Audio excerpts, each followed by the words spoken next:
There once lived a poor tailor, who had a son called Alladin, a careless, idle boy who would do nothing but play ball all day long in the streets with little idle boys like himself. This so grieved the father that he died, yet, in spite of his mother's tears and prayers, Alladin did not mend his ways. One day, when he was playing in the streets as usual, a stranger asked him his age, and if he was not the son of Mustafa the tailor. "I am, sir," replied Alladin, "but he died a long while ago." On this the stranger, who was a famous African magician, fell on his neck and kissed him, saying, "I am your uncle, and knew you from your likeness to my brother. Go to your mother and tell her I am coming." Alladin ran home and told his mother of his newly found uncle. "Indeed, child," she said, "your father had a brother, but I always thought he was dead." However, she prepared supper, and bade Alladin seek his uncle, who came laden with wine and fruit. He presently fell down and kissed the place where Mustafa used to sit, bidding Alladin's mother not to be surprised at not having seen him before, as he had been 40 years out of the country. He then turned to Alladin, and asked him his trade, at which the boy hung his head, while his mother burst into tears. On learning that Alladin was idle and would learn no trade, he offered to take a shop for him and stock it with merchandise. Next day he bought Alladin a fine suit of clothes and took him all over the city, showing him the sights, and brought him home at nightfall to his mother, who was overjoyed to see her son so fine. The next day the magician led Alladin into some beautiful gardens a long way outside the city gates. They sat down by a fountain and the magician pulled a cake from his girdle, which he divided between them. They then journeyed onward till they almost reached the mountains. Alladin was so tired that he begged to go back, but the magician beguiled him with pleasant stories, and led him on in spite of himself. At last they came to two mountains divided by a narrow valley. "We will go no farther," said the false uncle. "I will show you something wonderful, only do you gather up sticks while I kindle a fire." When it was lit the magician threw on it a powder he had about him, at the same time saying some magical words. The earth trembled a little and opened in front of them, disclosing a square flat stone with a brass ring in the middle to raise it by. Alladin tried to run away, but the magician caught him and gave him a blow that knocked him down. "What have I done, uncle?" he said piteously, whereupon the magician said more kindly, "Fear nothing, but obey me. Beneath this stone lies a treasure which is to be yours, and no one else may touch it, so you must do exactly as I tell you." At the word treasure Alladin forgot his fears, and grasped the ring as he was told, saying the names of his father and grandfather. The stone came up quite easily, and some steps appeared. "Go down," said the magician, "at the foot of those steps you will find an open door leading into 3 large halls. Tuck up your gown and go through them without touching anything, or you will die instantly. These halls lead into a garden of fine fruit trees. Walk on until you come to a niche in a terrace where stands a lighted lamp. Pour out the oil it contains, and bring it to me." He drew a ring from his finger and gave it to Alladin, bidding him prosper. Alladin found everything as the magician had said, gathered some fruit off the trees, and, having got the lamp, arrived at the mouth of the cave. The magician cried out in a great hurry, "Make haste and give me the lamp." This Alladin refused to do until he was out of the cave. The magician flew into a terrible passion, and throwing some more powder onto the fire, he said something, and the stone rolled back into its place. The magician left Persia forever, which plainly showed that he was no uncle of Alladin's, but a cunning magician, who had read in his magic books of a wonderful lamp, which would make him the most powerful man in the world. Though he alone knew where to find it, he could only receive it from the hand of another. He had picked out the foolish Alladin for this purpose, intending to get the lamp and kill him afterward. For 2 days Alladin remained in the dark, crying and lamenting. At last he clasped his hands in prayer, and in so doing rubbed the ring, which the magician had forgotten to take from him. Immediately an enormous and frightful genie rose out of the earth, saying, "What wouldst thou with me? I am the slave of the ring, and will obey thee in all things." Alladin fearlessly replied, "Deliver me from this place," whereupon the earth opened, and he found himself outside. As soon as his eyes could bear the light he went home, but fainted on the threshold. When he came to himself he told his mother what had passed, and showed her the lamp and the fruits he had gathered in the garden, which were, in reality, precious stones. He then asked for some food. "Alas, child," she said, "I have nothing in the house, but I have spun a little cotton and will go and sell it." Alladin bade her keep her cotton, for he would sell the lamp instead. As it was very dirty she began to rub it, that it might fetch a higher price. Instantly a hideous genie appeared, and asked what she would have. She fainted away, but Alladin, snatching the lamp, said boldly, "Fetch me something to eat." The genie returned with a silver bowl, 12 silver plates containing rich meats, 2 silver cups, and 2 bottles of wine. Alladin's mother, when she came to herself, said, "Whence comes this splendid feast?" "Ask not, but eat," replied Alladin. So they sat at breakfast till it was dinner time, and Alladin told his mother about the lamp. She begged him to sell it, and have nothing to do with devils. "No," said Alladin, "since chance hath made us aware of its virtues, we will use it, and the ring likewise, which I shall always wear on my finger." When they had eaten all the genie had brought, Alladin sold one of the silver plates, and so on until none were left. He then had recourse to the genie, who gave him another set of plates, and thus they lived for many years. One day Alladin heard an order from the Sultan proclaimed that everyone was to stay at home and close his shutters while the princess, his daughter, went to and from the bath. Alladin was seized by a desire to see her face, which was very difficult, as she always went veiled. He hid himself behind the door of the bath, and peeped through a chink. The princess lifted her veil as she went in, and looked so beautiful that Alladin fell in love with her at first sight. He went home so changed that his mother was frightened. He told her he loved the princess so deeply that he could not live without her, and meant to ask her in marriage of her father. His mother, on hearing this, burst out laughing, but Alladin at last prevailed upon her to go before the Sultan and carry his request. She fetched a napkin and laid in it the magic fruits from the enchanted garden, which sparkled and shone like the most beautiful jewels. She took these with her to please the Sultan, and set out, trusting in the lamp. The Grand Vizier and the Lords of Council had just gone in as she entered the hall and placed herself in front of the Sultan. He, however, took no notice of her. She went every day for a week, and stood in the same place. When the council broke up on the 6th day the Sultan said to his vizier, "I see a certain woman in the audience chamber every day carrying something in a napkin. Call her next time, that I may find out what she wants." Next day, at a sign from the vizier, she went up to the foot of the throne and remained kneeling till the Sultan said to her, "Rise, good woman, and tell me what you want." She hesitated, so the Sultan sent away all but the vizier, and bade her speak frankly, promising to forgive her beforehand for anything she might say. She then told him of her son's violent love for the princess. "I prayed him to forget her," she said, "but in vain. He threatened to do some desperate deed if I refused to go and ask your majesty for the hand of the princess. Now I pray you to forgive not me alone, but my son Alladin." The Sultan asked her kindly what she had in the napkin, whereupon she unfolded the jewels and presented them. He was thunderstruck, and turning to the vizier said, "What sayest thou? Ought I not to bestow the princess on one who values her at such a price?" The vizier, who wanted her for his own son, begged the Sultan to withhold her for 3 months, in the course of which he hoped his son would contrive to make him a richer present. The Sultan granted this, and told Alladin's mother that, though he consented to the marriage, she must not appear before him again for 3 months. Alladin waited patiently for nearly 3 months, but after 2 had elapsed his mother, going into the city to buy oil, found everyone rejoicing, and asked what was going on. "Do you not know," was the answer, "that the son of the Grand Vizier is to marry the Sultan's daughter tonight?" Breathless, she ran and told Alladin, who was overwhelmed at first, but presently bethought him of the lamp. He rubbed it, and the genie appeared, saying, "What is thy will?"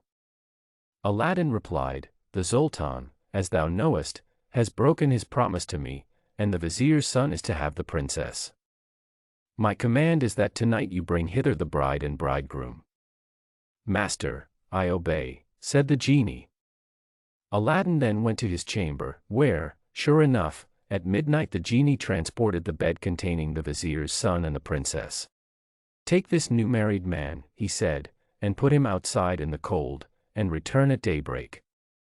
Whereupon the genie took the vizier's son out of bed, leaving Aladdin with the princess. "Fear nothing," Aladdin said to her, "you are my wife, promised to me by your unjust father, and no harm shall come to you." The princess was too frightened to speak, and passed the most miserable night of her life, while Aladdin lay down beside her and slept soundly. At the appointed hour the genie fetched in the shivering bridegroom, laid him in his place, and transported the bed back to the palace. Presently the Sultan came to wish his daughter good morning. The unhappy vizier's son jumped up and hid himself, while the princess would not say a word, and was very sorrowful. The Sultan sent her mother to her, who said, "How comes it, child, that you will not speak to your father? What has happened?" The princess sighed deeply, and at last told her mother how, during the night, the bed had been carried into some strange house, and what had passed there. Her mother did not believe her in the least, but bade her rise and consider it an idle dream. The following night exactly the same thing happened, and next morning, on the princess's refusal to speak, the Sultan threatened to cut off her head. She then confessed all, bidding him to ask the vizier's son if it were not so. The Sultan told the vizier to ask his son, who owned the truth, adding that, dearly as he loved the princess, he had rather die than go through another such fearful night, and wished to be separated from her. His wish was granted, and there was an end to feasting and rejoicing. When the 3 months were over, Aladdin sent his mother to remind the Sultan of his promise. She stood in the same place as before, and the Sultan, who had forgotten Aladdin, at once remembered him, and sent for her. On seeing her poverty the Sultan felt less inclined than ever to keep his word, and asked his vizier's advice, who counseled him to set so high a value on the princess that no man living could come up to it. The Sultan then turned to Aladdin's mother, saying, "Good woman, a Sultan must remember his promises, and I will remember mine, but your son must first send me 40 basins of gold brimful of jewels, carried by 40 black slaves, led by as many white ones, splendidly dressed. Tell him that I await his answer." The mother of Aladdin bowed low and went home, thinking all was lost. She gave Aladdin the message, adding, "He may wait long enough for your answer." "Not so long, mother, as you think," her son replied. "I would do a great deal more than that for the princess." He summoned the genie, and in a few moments the 80 slaves arrived, and filled up the small house and garden. Aladdin made them set out to the palace, 2 and 2, followed by his mother. They were so richly dressed, with such splendid jewels in their girdles, that everyone crowded to see them and the basins of gold they carried on their heads. They entered the palace, and, after kneeling before the Sultan, stood in a half-circle round the throne with their arms crossed, while Aladdin's mother presented them to the Sultan. He hesitated no longer, but said, "Good woman, return and tell your son that I wait for him with open arms." She lost no time in telling Aladdin, bidding him make haste. But Aladdin first called the genie. "I want a scented bath," he said, "a richly embroidered habit, a horse surpassing the Sultan's, and 20 slaves to attend me.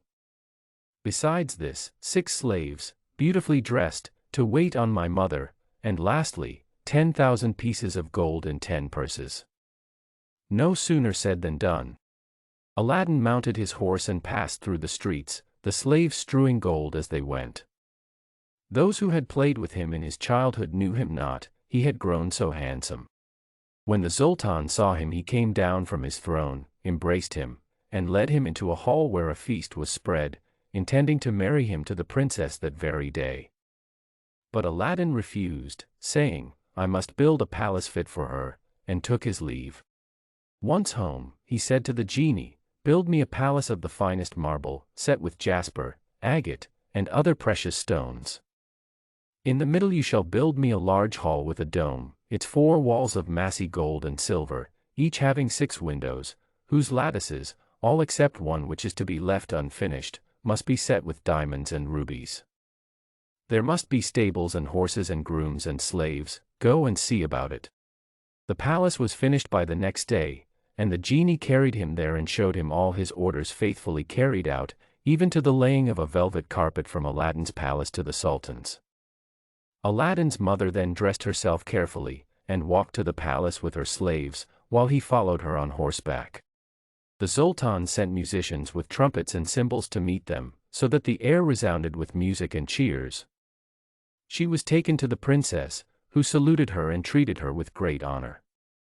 At night the princess said goodbye to her father, and set out on the carpet for Aladdin's palace, with his mother at her side, and followed by the 100 slaves. She was charmed at the sight of Aladdin, who ran to receive her. "Princess," he said, "blame your beauty for my boldness if I have displeased you." She told him that, having seen him, she willingly obeyed her father in this matter. After the wedding had taken place, Aladdin led her into the hall, where a feast was spread, and she supped with him, after which they danced till midnight. Next day Aladdin invited the Sultan to see the palace. On entering the hall with the 24 windows, with their rubies, diamonds, and emeralds, he cried, "It is a world's wonder. There is only one thing that surprises me. Was it by accident that one window was left unfinished?" "No, sir, by design," returned Aladdin. "I wished your majesty to have the glory of finishing this palace." The Sultan was pleased, and sent for the best jewelers in the city. He showed them the unfinished window, and bade them fit it up like the others. "Sir," replied their spokesman, "we cannot find jewels enough." The Sultan had his own fetched, which they soon used, but to no purpose, for in a month's time the work was not half done. Aladdin, knowing that their task was vain, bade them undo their work and carry the jewels back, and the genie finished the window at his command. The Sultan was surprised to receive his jewels again, and visited Aladdin, who showed him the window finished. The Sultan embraced him, the envious vizier meanwhile hinting that it was the work of enchantment. Aladdin had won the hearts of the people by his gentle bearing. He was made captain of the Sultan's armies, and won several battles for him, but remained modest and courteous as before, and lived thus in peace and content for several years. But far away in Africa the magician remembered Aladdin, and by his magic arts discovered that Aladdin, instead of perishing miserably in the cave, had escaped, and had married a princess, with whom he was living in great honor and wealth. He knew that the poor tailor's son could only have accomplished this by means of the lamp, and traveled night and day until he reached the capital of China, bent on Aladdin's ruin. As he passed through the town he heard people talking everywhere about a marvelous palace. "Forgive my ignorance," he asked, "what is this palace you speak of?" "Have you not heard of Prince Aladdin's palace?" was the reply, "the greatest wonder of the world. I will direct you if you have a mind to see it." The magician thanked him who spoke, and having seen the palace, knew that it had been raised by the genie of the lamp, and became half mad with rage. He determined to get hold of the lamp, and again plunge Aladdin into the deepest poverty. Unluckily, Aladdin had gone a-hunting for 8 days, which gave the magician plenty of time. He bought 12 copper lamps, put them into a basket, and went to the palace, crying, "New lamps for old," followed by a jeering crowd. The princess, sitting in the hall of 24 windows, sent a slave to find out what the noise was about, who came back laughing, so that the princess scolded her. "Madam," replied the slave, "who can help laughing to see an old fool offering to exchange fine new lamps for old ones?" Another slave, hearing this, said, "There is an old one on the cornice there which he can have." Now this was the magic lamp, which Aladdin had left there, as he could not take it out hunting with him. The princess, not knowing its value, laughingly bade the slave take it and make the exchange. She went and said to the magician, "Give me a new lamp for this." He snatched it and bade the slave take her choice, amid the jeers of the crowd. Little he cared, but left off crying his lamps, and went out of the city gates to a lonely place, where he remained till nightfall, when he pulled out the lamp and rubbed it. The genie appeared, and at the magician's command carried him, together with the palace and the princess in it, to a lonely place in Africa. Next morning the Sultan looked out of the window toward Aladdin's palace and rubbed his eyes, for it was gone. He sent for the vizier and asked what had become of the palace. The vizier looked out too, and was lost in astonishment. He again put it down to enchantment, and this time the Sultan believed him, and sent 30 men on horseback to fetch Aladdin in chains. They met him riding home, bound him, and forced him to go with them on foot. The people, however, who loved him, followed, armed, to see that he came to no harm. He was carried before the Sultan, who ordered the executioner to cut off his head. The executioner made Aladdin kneel down, bandaged his eyes, and raised his scimitar to strike. At that instant the vizier, who saw that the crowd had forced their way into the courtyard and were scaling the walls to rescue Aladdin, called to the executioner to stay his hand. The people, indeed, looked so threatening that the Sultan gave way and ordered Aladdin to be unbound, and pardoned him in the sight of the crowd. Aladdin now begged to know what he had done. "False wretch," said the Sultan, "come thither," and showed him from the window the place where his palace had stood. Aladdin was so amazed that he could not say a word. "Where is my palace and my daughter?" demanded the Sultan. "For the first I am not so deeply concerned, but my daughter I must have, and you must find her or lose your head." Aladdin begged for 40 days in which to find her, promising, if he failed, to return and suffer death at the Sultan's pleasure. His prayer was granted, and he went forth sadly from the Sultan's presence. For 3 days he wandered about like a madman, asking everyone what had become of his palace, but they only laughed and pitied him. He came to the banks of a river, and knelt down to say his prayers before throwing himself in. In so doing he rubbed the magic ring he still wore. The genie he had seen in the cave appeared, and asked his will. "Save my life, genie," said Aladdin, "bring my palace back." "That is not in my power," said the genie, "I am only the slave of the ring, you must ask him of the lamp." "Even so," said Aladdin, "but thou canst take me to the palace, and set me down under my dear wife's window." He at once found himself in Africa, under the window of the princess, and fell asleep out of sheer weariness. He was awakened by the singing of the birds, and his heart was lighter. He saw plainly that all his misfortunes were owing to the loss of the lamp, and vainly wondered who had robbed him of it. That morning the princess rose earlier than she had done since she had been carried into Africa by the magician, whose company she was forced to endure once a day. She, however, treated him so harshly that he dared not live there altogether. As she was dressing, one of her women looked out and saw Aladdin. The princess ran and opened the window, and at the noise she made Aladdin looked up. She called to him to come to her, and great was the joy of these lovers at seeing each other again.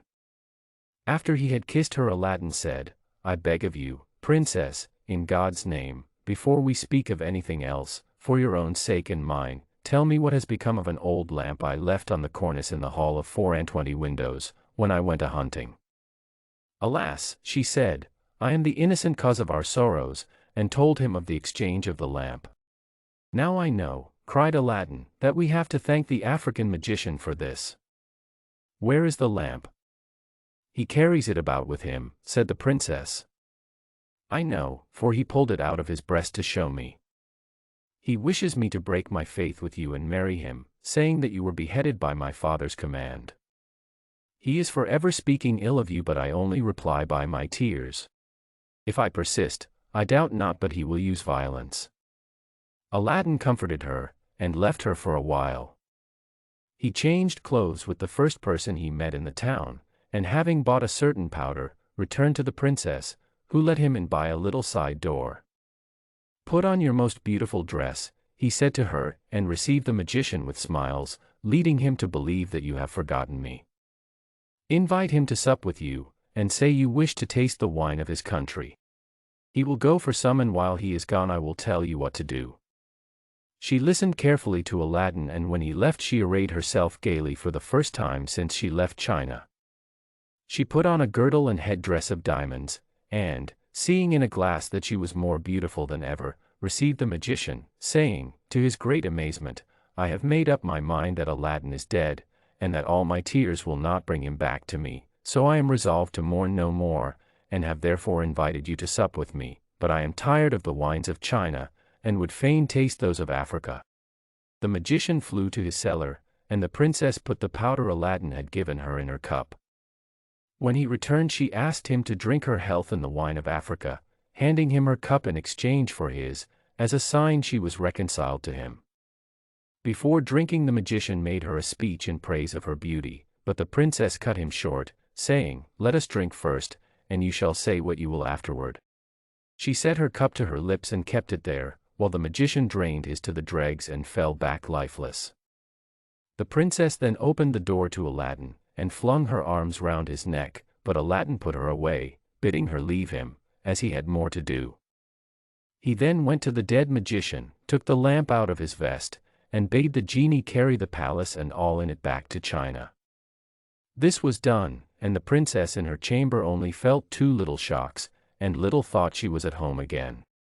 The sultan, who was sitting in his closet, mourning for his lost daughter, happened to look up, and rubbed his eyes, for there stood the palace as before.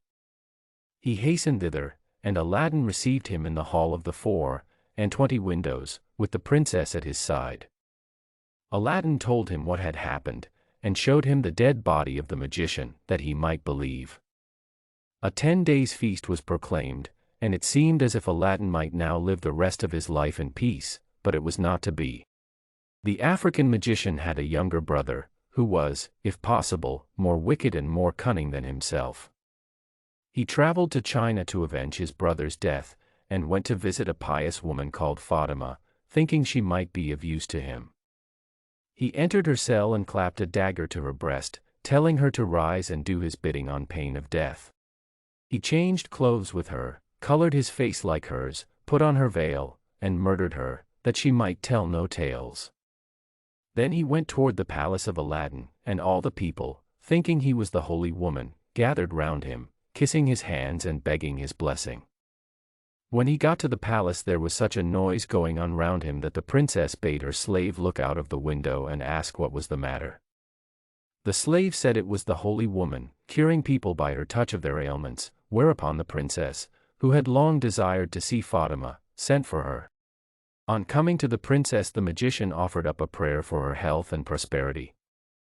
When he had done, the princess made him sit by her, and begged him to stay with her always. The false Fatima, who wished for nothing better, consented, but kept his veil down for fear of discovery. The princess showed him the hall, and asked him what he thought of it. "It is truly beautiful," said the false Fatima. "In my mind it wants but one thing." "And what is that?" said the princess. "If only a roc's egg," replied he, "were hung up from the middle of this dome, it would be the wonder of the world."